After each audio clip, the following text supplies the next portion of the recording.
And we are live back with the RINO podcast, episode 119, with my special guest, Harry Potter. Hello, Harry. How are you today? How's Dumbledore? What the fuck? What's going on with your face, Caitlin? We did not film last Sunday. Last minute now, last Sunday, too. We were supposed to. Yeah, we were supposed to. I went to the ER on Saturday night, and I scratched my eye somehow. And because I wear contacts, and I scratched my eye. So I went to the ER to make sure that it wasn't, because like with eye stuff, it can get infected really fast. I wanted to make sure nothing, because it's your vision, right? Like you don't want it to get all crazy. And so I have to wear my glasses for 2 weeks. That's all fine. I'm glad your eye's okay and you're healthy, and that's fine. That doesn't explain why you purchased those glasses. I like accessories, Jeff. Okay, so okay. What are you? They're ridiculous. They are ridiculous. When I went, so like literally the next day wearing these glasses. Okay, first of all, I bought these glasses because I thought I was never gonna have to wear them outside my house. The ones I wear outside my house are actually these. They're normal. My Ray-Ban Wayfarer normal ones that are actually sunglasses that they created into eyeglasses for me. Okay. But unfortunately, the prescription on these is not updated, so I have to wear these ones because it's my updated prescription. And glasses, people sometimes put on glasses to make themselves seem smarter. Those are the kind of glasses that actually make you look stupider. Oh my God. Freaking men, am I right? Like, they're very funny. I'm not even faking laughter. I will say, let me preface this by saying when I have run into men that I know, they literally are like, "Oh my God, are you okay?" And I'm like, look, I've occasionally, I love your look. I've occasionally used a word that has fallen out of fashion. Begins with an R. Oh my God. And no. I don't use that. I would never ever in my life. And I was actually talking with a friend about this a few weeks ago. I would never ever use that word to describe somebody with, special needs or something like that. But I've certainly called progressives that. And I've certainly called like the people that stormed the Capitol on January 6th that. Like they're and certain, factions of Republican, of the right. Of the right. I've called them that. But because apparently you and I don't punch right. Like that's the thing.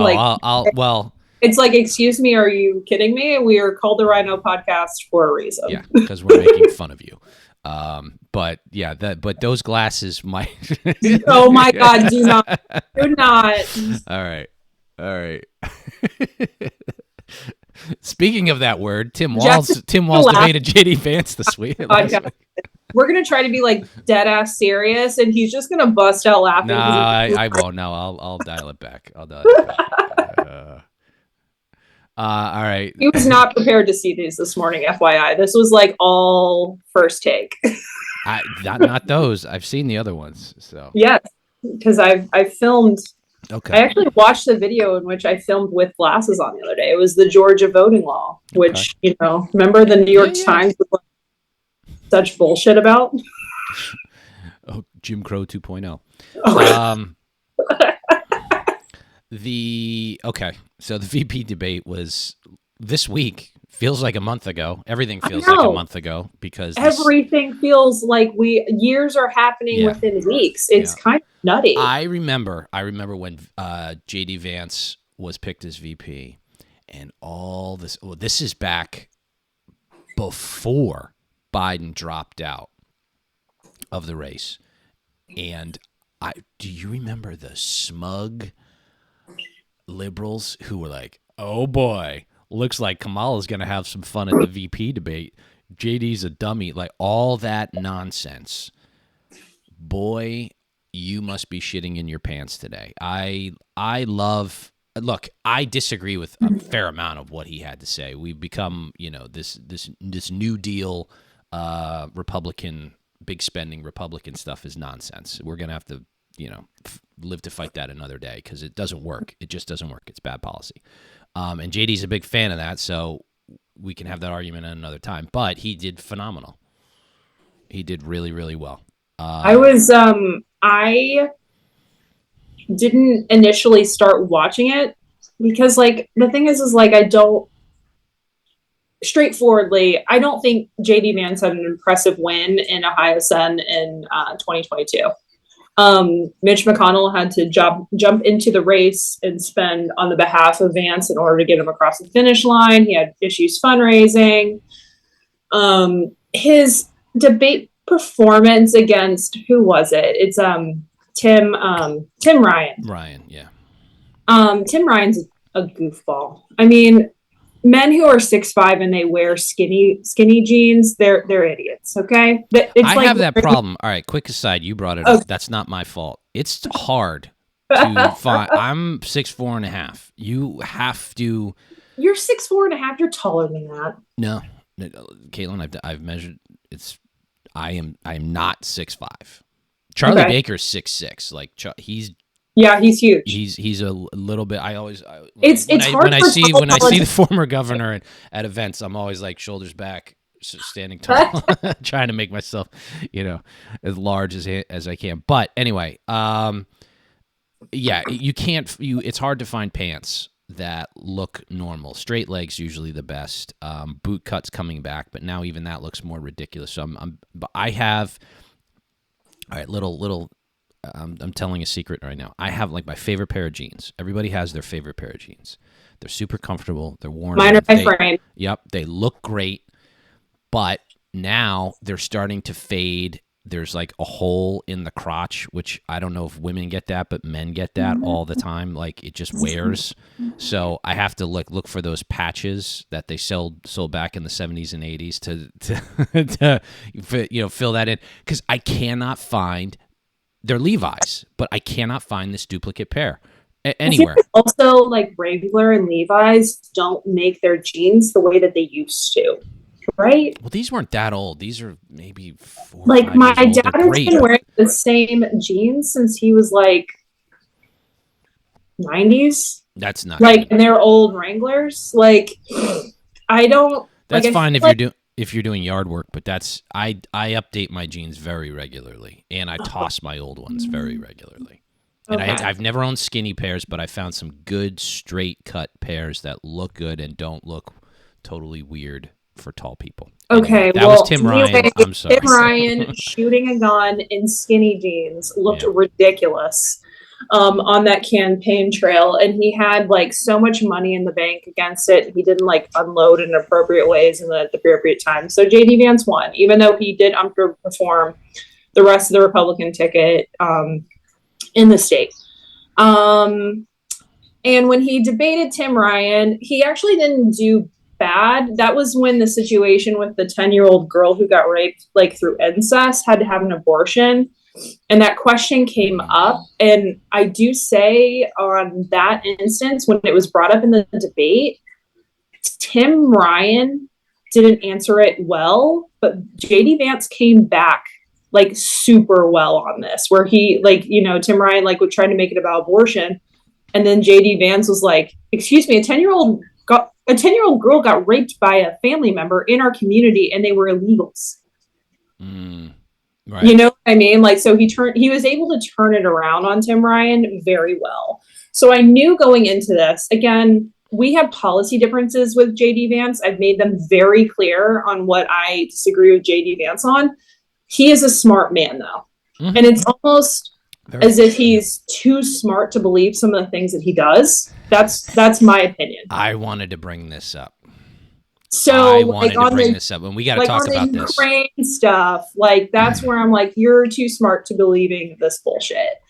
On other things, like with like going up against the political left and like on an illegal immigration, obviously we agree. I didn't like the Springfield Haitian story. That was cringe to me, but at the same time, it does bring up a big part of our immigration system where we're allowing maybe too many relief and asylum we cases. we talked about this last week or last episode. He had to deal with the fallout of the Springfield, Ohio situation. JD's smart enough to know that he doesn't want to be forwardly talking about what Laura Loomer fed to President Trump prior to that debate. He was doing cleanup. He's trying to mitigate the problem that was Springfield, and then being the senator from Ohio, he was able to do that reasonably well. I agree with you. He's a smart guy, clearly, and he's smart enough to know better that a lot of these policies that are honestly center left, blue dog Democrat, New Deal type economic policies. He's smart enough to know that they don't work. I think he did he work with AEI, American Enterprise Institute, not Cato. I think it was AEI back in the day. Wait, JD Vance worked for Teal, right? Yeah. He worked for Teal. They know that he was aligned with. Right. I think he was aligned with AEI. He supported Evan McMullin in 2016, right? Yeah. Evan McMullin. In 2016, I remember looking at like all of my options. Okay, did not vote for Donald Trump. I fucking hate Hillary Clinton. Looked at Evan McMullin because like one of my old sorority sisters put this up, and he came off creepy to me. Just to throw it out there, the vibes were not positive. I reached out to somebody who I knew from CPAC down in Florida, who I thought was a staunch conservative. She turned out to be absolutely ridiculous to the point where now in the past year or so she's been knocking DeSantis, and with the weakest of arguments. I was like, who's it? Because she was working with McMullin, and then this is before Project Lincoln, and she knew the Project Lincoln guys, and I reached out to her. I was like, hey, what's the deal with McMullin? I was like, is he legit? I was like, I'm looking at him. She's like, yeah. And then I did, and I was like, no. I didn't. The day of the election, I was like, no, I'm not. The vibe is weird. I got weird vibes from him.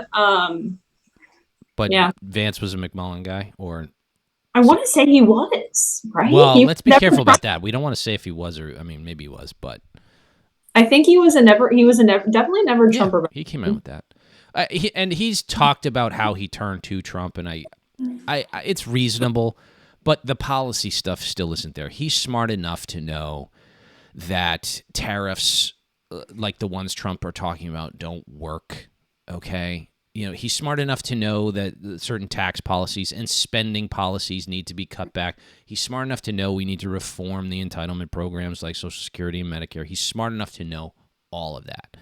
And this is one thing where DeSantis lacked in his campaign, where credit to even Nikki Haley during the primary was on top about the spending. Vance is not talking about the spending, and he's talking about it in the sense that he knows it's a pandering issue, and he's pandering to, I don't know, the Trump base or whatever you want to call it, or not to disagree with the president. That may evolve over time if he stays in office.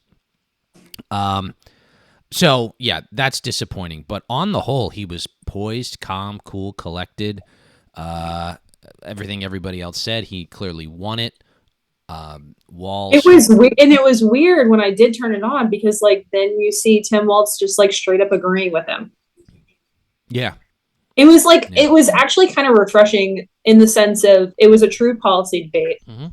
They did not snipe at each other totally, right? Very Midwestern nice. Do you know what that means? Yeah. Sorry, New England. I do. New Englander nice is defrost to you for 5 weeks and then warm up to you. Mm-hmm. Southern nice is be nice to your face, talk about you behind your back, and then become friends. Yeah. And so it was good. It was policy. They were nice to each other, cordial. There was some points of agreement. But Tim Walsh said some weird things. I'll give him a pass on the whole "I'm friends with school shooters" thing. I know what he meant. He just misspoke. I like that kind of stuff. I am very willing to forgive the other side on. Like, I know what he was trying to say. It came out completely asinine. But there are other things where he just the Chinese Tiananmen Square answer. Get the fuck out of here. You're a liar. You're a liar. And this is where I was walking. Nebraska and a knucklehead. Yeah. This is where I get pissed at regular, our fellow citizens who are Democrats and liberals, because they'll go, Trump, he lies, he lies, he lies, he lies. Okay. Do you care about lying now? Do you care about lying? Because you've been lied to for 4 years. You're being lied to now. Your candidates are actively lying. Your vice presidential candidate lied about Tiananmen Square. He lied about his service. He lied about his military record. He lied about what's going on in Minnesota. He lied. So did Kamala. Do you care about the lies? This is one thing where I'm gonna start to get real pissed at certain commentators on the right. There's a guy on CNN who's pretty good. Megyn Kelly does this a lot. Scott Jennings is on CNN. Scott Jennings, that's it. So I saw a clip of him. It was a fine clip. He's a Kentucky guy. Yeah, but there is a problem with our language, which needs to be removed from all right-wing commentary when you're on TV or audio. Stop saying, I don't understand why blah, blah, blah, blah, blah, blah. You know why. But it's a turn of phrase that people use as perhaps a crutch when they're speaking, and they don't even know they're saying it. Megyn Kelly used to say it a lot, still says it. I don't understand why Kamala is saying this. It's like, do not use that, because one, you're saying you don't understand. Your audience might understand, but you're saying you don't understand, and you're using it as this way to extract a point that misses the point when you should say, remove it. Put the reason why they're doing it. They're importing immigrants to make future voters. Okay, destabilize the area. And all of those things. Say the reason. They've admitted this is what they're doing. Like, we've had Dem strategists write books on this. Yeah. They are straightforward. Whatever Tucker Carlson says on this, just take the inverse, and the Dems admit to doing it. Like, yeah. It's not, and trust me, he's the worst possible messenger on the face of the earth. Cannot stand him in his current form right now.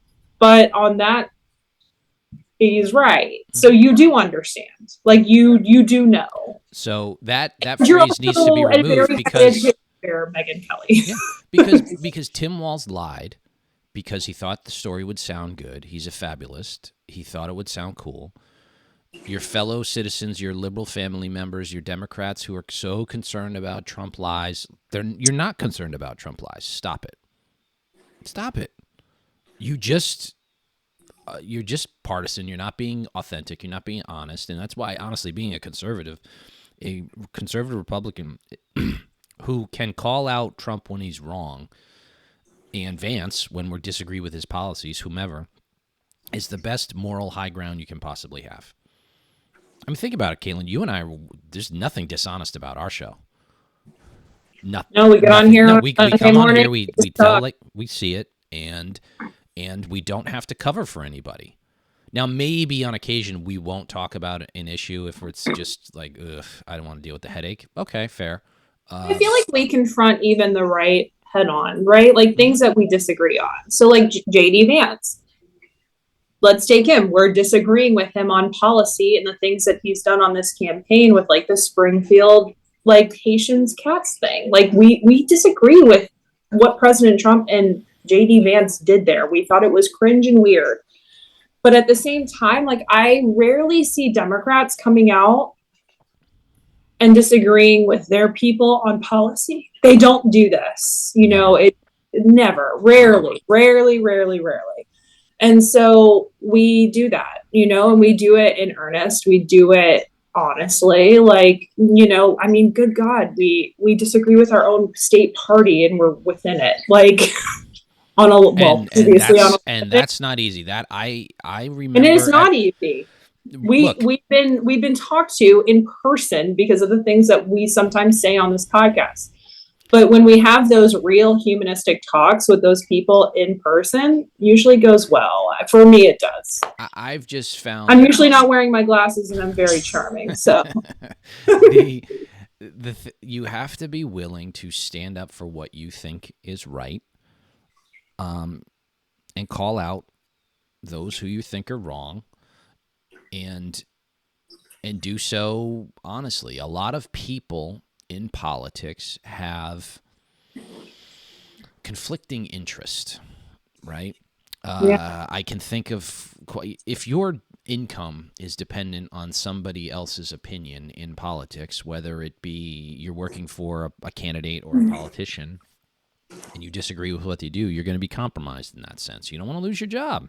Well, we can talk about the entirety of the conservative media commentary apparatus at this point. The one that comes to my mind, you might have an example, but I think of, I can't deny it in my head. It still leaves a lingering flavor. It's Jonah Goldberg and John Podhoretz. Jonah's wife worked for Nikki Haley, so I think in Jonah's intellectual brain, I think he knew goddamn well DeSantis was a better candidate. But I think he pulled back. I'm talking about Charlie Kirk. Oh, okay. I mean, but yeah. He has built this podcasting, whatever he does, and his celebrity now in the last 8 years on Donald Trump. And it is, to be quite honest, pathetic. He is the worst messenger for conservatism in the United States.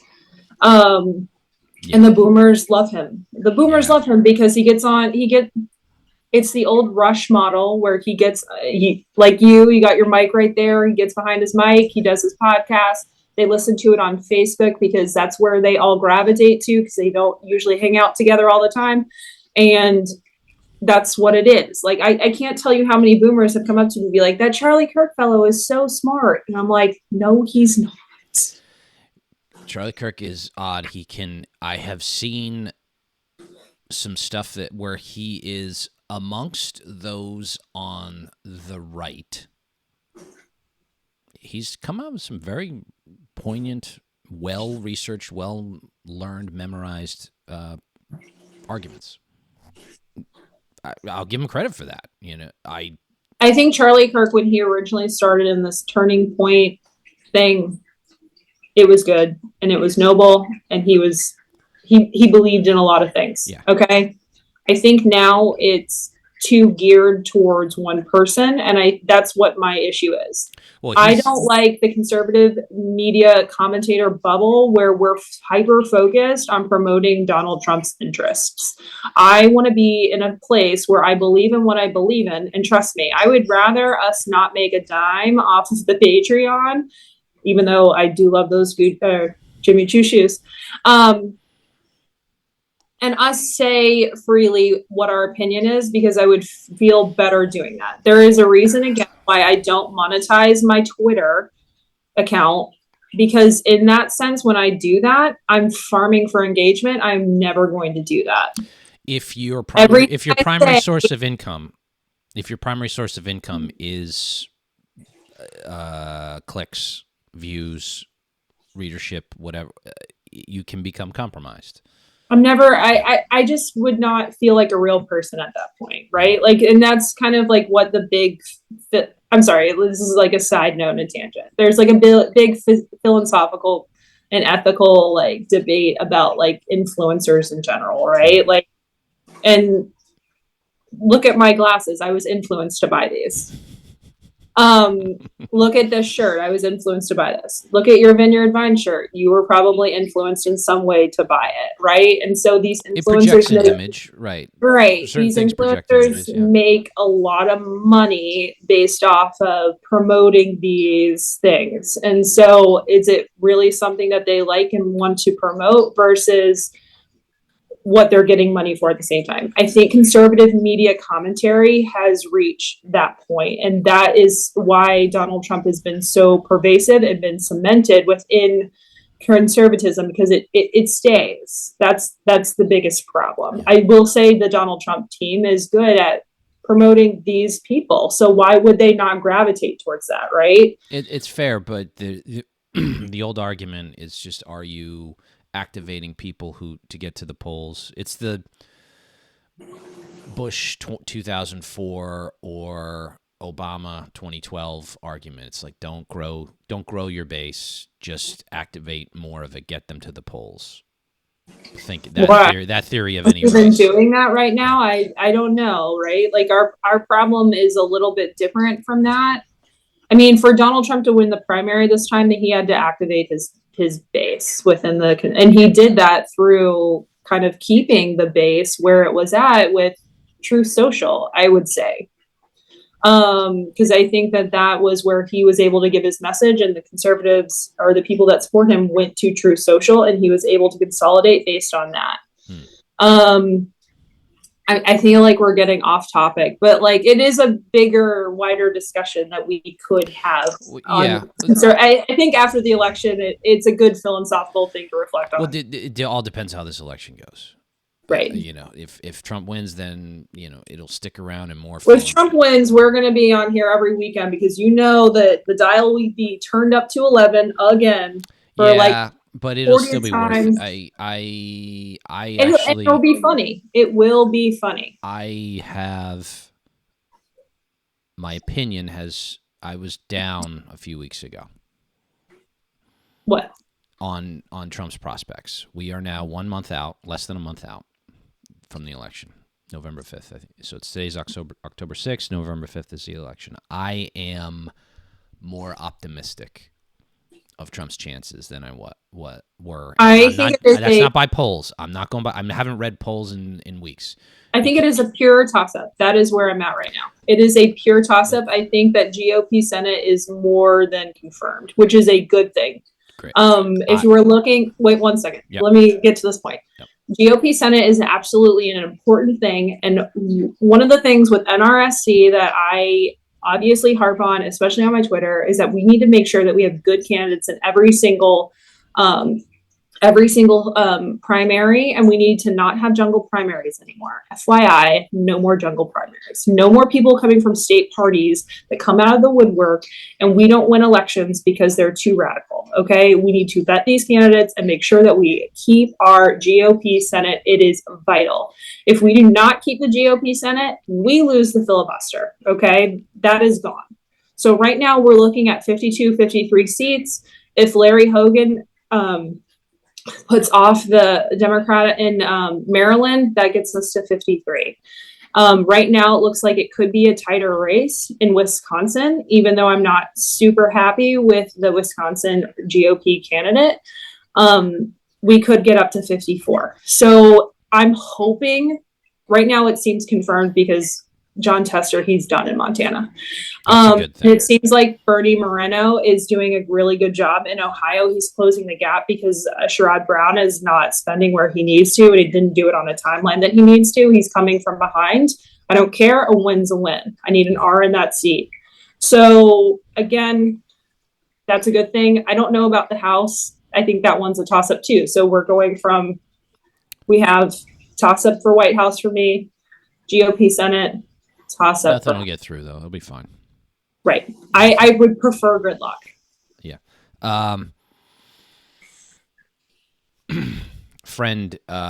Democrat friend was like, after the debate or learning more about Vance, it was like, I'm voting for Trump. I just responded with that head exploding emoji. And I was like, what? I could not believe it. And I was crazy. Like, and I'm not going to out them or anything like that, obviously, but I was like, okay. I was like, all right, Trump's going to win. If enough people are just despise Kamala that much, like they despised Hillary, couldn't do it, not happening. They're not the faux enthusiasm has finally rescinded. I just think he's going to win. I still think the faux enthusiasm is there. It's just I'm seeing Keep going. It's very anecdotal, and it's more on the feelings. I'm just seeing more and more people who otherwise would have sheepishly said, I'm voting for Trump, going like, I'm voting for Trump. Big middle fingers. I feel like a lot of votes more for people Trump are like, don't care. Massachusetts, California, they're just like, fuck you, I'm done. Go fuck yourself. You know, January 6th wasn't that big a deal to them. And it was a deal, but it isn't as big a deal as the Dems made it out. It was a redneck riot. Yeah, we're done. Democracy's not at stake. They realize that. They realize Kamala and Biden lied to them all. Things were better. They don't care. They're tired of being lied to now. All the things that libs have been saying for 8, 12 years just don't have any effect anymore. They're just done. They know he's got flawed. They don't care. They're done. I think he's going to win. Now 2 weeks from now, look, a week from now, he could do something monumentally stupid and put that all at risk. Right. I'm maintaining my toss-up line. I think that we'll see, right? Like you see polls coming out of Pennsylvania, and it's back and forth. Pennsylvania is like really hard to pull. The polling out of Florida is wonky again. And you just, it's weird. I don't really know. So I'm saying a toss-up. That's what I'm saying right now. Moving on. I have a bone to pick with the mapoli statewide politicians here. The Maura Healey, Andrea Campbell, and others, non-federal state candidates, statewide candidates, so they're not up for re-election, are out campaigning for Kamala Harris all over the country. Now, I'm sure Republican, well, call it, I guess the frame of reference is Charlie Baker, maybe Mitt Romney prior to that, at some point in their tenure went somewhere outside the state during the middle of their term, in a presidential election year, and campaigned for whomever, right? But you know what? I'm just noticing it more with Maura Healey. She is out on the campaign trail in an off year for her. She's not running for re-election this year. And I cannot... I'm very frustrated with the lack of seriousness that I'm seeing out of both of the statewide candidates who I am aware of campaigning. And that would be Maura Healey and Andrea Campbell. Now, Mass GOP, I've seen some stuff from the Twitter. They are using, I think, the correct language. They may have heard somewhere, maybe even the show, about unseriousness. The unseriousness of what Maura Healey's doing and Andrea Campbell. And like, we have crime we have a state police scandal up and down in Massachusetts. Like, it's a real problem. Andrea Campbell was in Michigan campaigning for Kamala Harris. What are you doing? Stop it.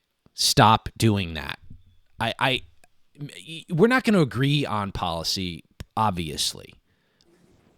But maybe I should say, maybe I'm wrong.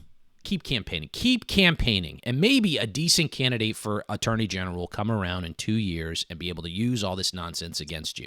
So I'm hoping that. I've talked to some people. People are already wondering about 2026 here. I don't know. I've heard some, occasional things, but it's all just, farts in the wind at this point. Maura Healey, I don't think she's the activist in the corner office. They're just, they can't stop being activists. None of these people know how to actually do their job. They're unserious. I think that if we had an actual serious candidate who ran center-right in Massachusetts, much like Charlie Baker did, even when he ran the first time, running the second time, he could win. We just need the far right in Massachusetts that tends to, shoot themselves in the foot and also us in their circle jerk of mediocrity. Mediocrity would mean they occasionally maybe have some even success. Lower than that. There's I don't even know how to, when I read that everybody is a RINO and you need to write in the most unelectable person at all times. I think that we can win. And you have to have a very reasonable point of view of Massachusetts and what the current political atmosphere is at the time. Right now, Maura Healey is more interested in doing Instagram reels than actual governance, more so than just, I don't know, taking our surplus and making it a massive deficit, paying for migrants to live in hotels near areas for 9 months apiece. And so, with state agencies plus federal money, which is to our next or one of our next points about FEMA, because FEMA is paying for this. That's where that money is coming from. Right now, we had people kind of know my story. My mom is from Southwestern Louisiana. I talked about it a bajillion times on Twitter and also on this podcast. When I was a junior, Katrina happened. Katrina happened my fall of my junior year of high school. Right. And that was very scary for me and my family. First, because the statewide governance of Kathleen Blanco completely failed in that moment, and so did the citywide in New Orleans of Ray Nagin as mayor. They did not tell everybody to evacuate until way too late. They knew the levees would not hold. So essentially, the storm went through, the levees didn't hold, and it ended up having widespread flooding. My family did end up making it out that live in New Orleans because they were smart enough to leave on time. Not everybody was able to do that, and a lot of people died. After Katrina happened on the western part of the state, another Category 5 hurricane came through, Hurricane Rita, and we had to evacuate my grandmother.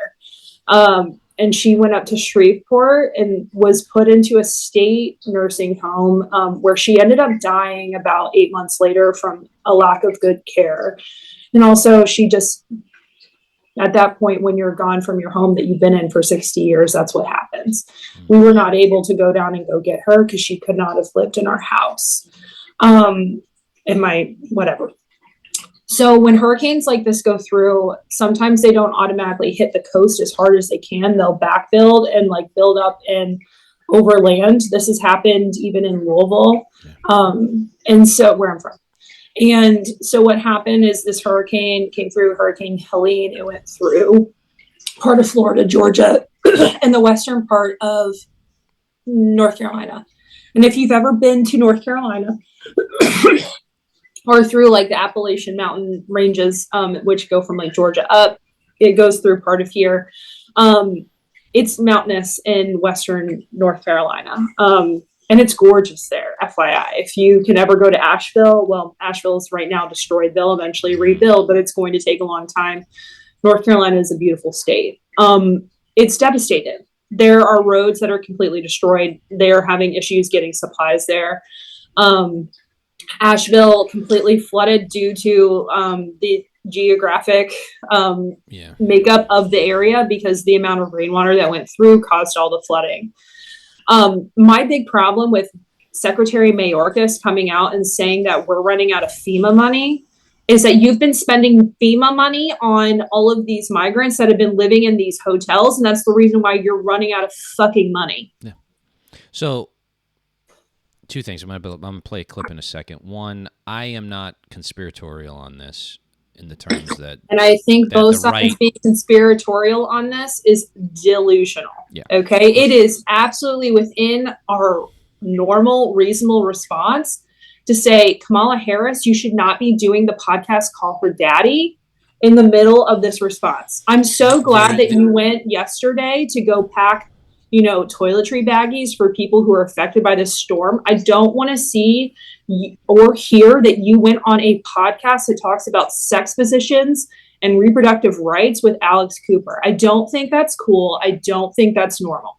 It's not. And again, it's unserious. It's not even offensive. It is honestly a stupid move. You show that you have no compassion at all. The problem you have, and this is, again, kind of like what we're talking about, they don't get this. Kamala Harris and everybody around her doesn't understand this. And I don't think the people around Maura Healey understand this, Andrea Campbell as well. They don't understand what it looks like. Okay, you got state police scandal in Massachusetts. You're off campaigning for Kamala in Michigan. not doing your job, not investigating it. Okay, why? You're doing dance moves on Instagram Reels. Same thing. You've got an immigrant crisis and all kinds of problems in Massachusetts. What's the governor doing? She's posting videos about rodents or whatever the fuck it is. Or on a horse on TikTok. No one gives a shit. No one gives a shit. But this is like semi-friendly advice. I can't see if we have a decent candidate in 2 years, I would hope to even help work with them and make them understand that they have to stop using the same old Massachusetts Republican playbook of apologizing for everything and say, okay, we'll just we'll keep your taxes low and kind of curb spending. Like there's other ways to go about it and win elections. I'm getting a little frustrated. Maybe you can hear it in my voice. For the hurricane response, I think the biggest thing is we have a practical invalid in the Oval Office right now who can't go out for a press conference. If you were when this happens in Florida, like DeSantis is in front of the mic, taking questions, saying what they're going to do with the officials next to him, flagged by them. We're going to do step 1 is this, step 2 is this. We're activating these resources. We're making this happen. The second I knew about correct me if I'm Ron DeSantis was in front of the microphone saying, this is what you need to do. You are expected to evacuate. If you choose not to do it, this is what you're going to need to do. He is well prepared. He was prepared for this. He's so well prepared that the state of Florida is sending their resources to North Carolina right now.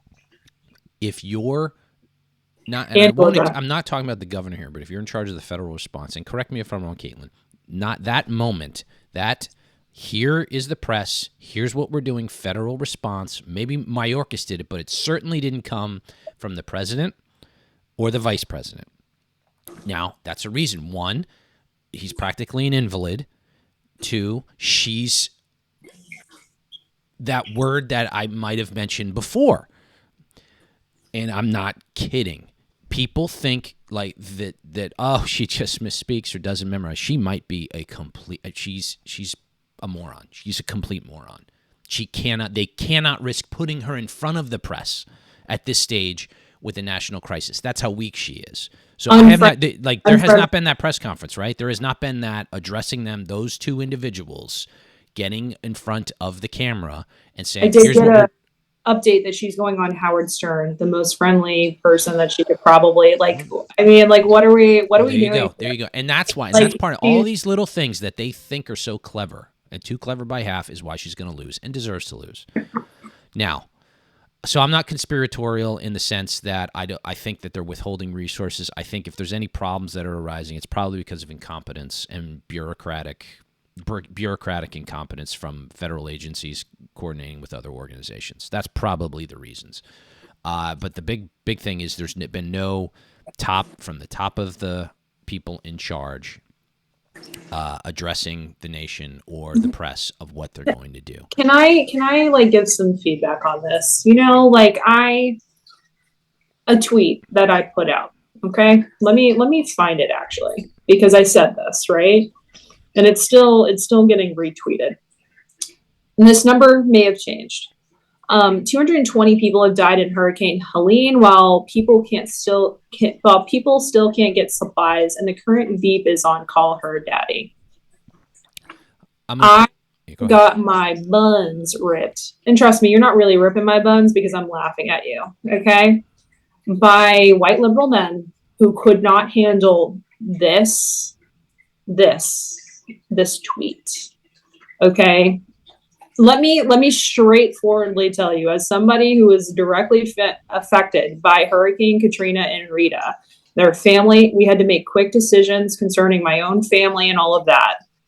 Okay, Bush got his buns ripped off, okay, over the federal response to Hurricane Katrina and Rita by the media. And to be quite honest, because of the person that he put in at FEMA, probably a little bit justified. Fair. Biden was fairly he got ripped, yeah, but they're obviously not, and they're running cover. Fucking beach. So you're gonna hear the audio from this clip, Caitlin. I'm gonna play it. Elon tweeted it. The first audio is from October of this year, October 2024. It's just categorically false. No, Biden did not take FEMA relief money to use on migrants. So FEMA regional September administrators have 2022. been meeting with city officials on site to coordinate available federal support from FEMA and other federal agencies. Funding is also available through FEMA's emergency food and shelter program to eligible local governments and non-for-profit organizations upon request to support humanitarian relief for migrants. It's just categorically false. No, Biden did not take FEMA relief money to use on migrants. So that brings us back full circle. The lies. Trump lies. Trump lies. Okay. And I'm not going to say what about. I hate the phrase what about. I'm just going to say you don't care about the lies. It's not what about her lies, Katrine, or whatever her, sorry, Katrine, what's LaPierre? What's her name? I had to say KJ. Karine LaPierre. Jean-Pierre, sorry. You don't care about the lies. Again, Republicans, commentators, stop saying I don't understand and stop saying what about, or even liberals do what about, right? Just say, when they say Trump lies, you don't care about the lies. You don't care about the lies. You're being lied to right now. You don't care. You don't care. They didn't care And- when Bill Clinton lied. They didn't care when Obama lied. They don't care. They don't care. They So, don't care. they're- Like, the thing is that they talk about being the party of compassion all the time. Kamala Harris went on Call Her Daddy when there are people who are devastated in North Carolina. People need I'm help. sorry. People still need help. I'm actually not sorry. You don't care. You do not care. You don't care because you assume these people aren't voting for you. You do not care. I heard it. Barack Obama didn't give a shit when BP oil spill happened in southern Louisiana. Why did he not care, Jeff? They weren't going to vote for him. They're not voting for him. He He didn't give a shit. I heard years ago, Adrian Vermeule, who's professor at Harvard, he made this great phrase. This quote. People hate him. He's always been so cordial with me. Yeah, but he's got very thin skin. I'd love to talk to him, but he's got a very thin skin. He doesn't take criticism well.